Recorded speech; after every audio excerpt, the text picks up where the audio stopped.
करत रानी भगते भजनिया शिवा गोरवाई हो गईले ना रानी भगत भजनिया करत रानी भगत भजनिया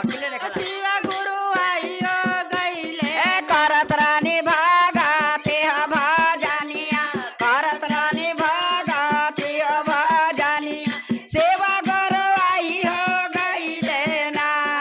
करत रानी भगत भजनिया करत रानी भगत भजनिया शिवा गुरु आइयो गईले ना शेरावा पर बड़े बड़े हो जातावा शेरावा पर बड़े बड़े हो जाता ओ में बड़े गंगा जी के धारा हो ना बड़े बड़े हो जाटावा सिरावा बड़े बड़े हो जाटा ओ में बहे गंगा के धारवा ना लीलारा पचंदन के हो टिकावा लीलारा पचंदन के हो टिकावा सेवा गोरवाई हो गईले ना चंदन के हो ठिकावा जिलारा चंदन के हो ठिकावा शिव गुरु आइयो गईले ना करत रानी भगते हो भजनिया करत रानी भगते हो भजनिया सेवा गोरवाई हो गईले ना करत रानी भगत भजनिया करत रानी भगत भजनिया शिव गुरु आइयो गईले ना माथावा पदो दे आके हो चनावा माथावा पदो दे आके हो चना लीला रफ चंदन के टीका हो ना मातावा पदूजिया के हो चनावा मातावा पदूजिया के हो चनन अलीला रप चंदन के टिकावा ना त कानावा में बेचो आके कोंडलावा कानावा में बेचो आके कोंडलावा गरवा में सरप के माला हो ना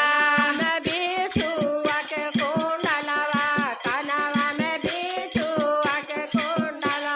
अगरवा में सरप के मलवा ना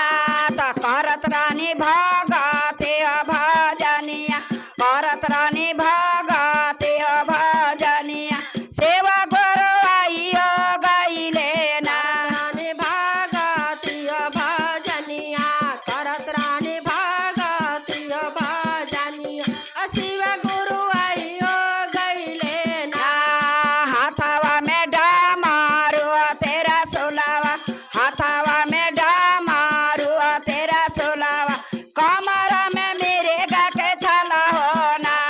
में डमारू तीर सुलवा हाथावा में डमारू तीर सुलवा डड़ावा में मिर्गा के छलवा ना